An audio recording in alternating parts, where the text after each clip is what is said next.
روزوں کا مہینہ رمضان کا مہینہ ہے، جس میں قرآن اول نازل ہوا جو لوگوں کا رہنما ہے، اور جس میں ہدایت کی کھلی نشانیاں ہیں، اور جو حق و باطل کو الگ الگ کرنے والا ہے۔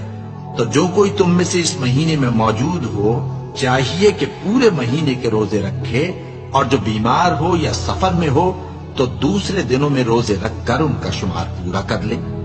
اللہ تمہارے حق میں آسانی چاہتا ہے اور سختی نہیں چاہتا، اور یہ آسانی کا حکم اس لیے دیا گیا ہے کہ تم روزوں کا شمار پورا کر لو، اور اس احسان کے بدلے کہ اللہ نے تم کو ہدایت بخشی ہے تم اس کو بزرگی سے یاد کرو اور اس کا شکر کرو۔ اور اے پیغمبر، جب تم سے میرے بندے میرے بارے میں دریافت کریں تو انہیں معلوم ہو کہ میں تو تمہارے پاس ہی ہوں۔ جب کوئی پکارنے والا مجھے پکارتا ہے تو میں اس کی دعا قبول کرتا ہوں، تو ان کو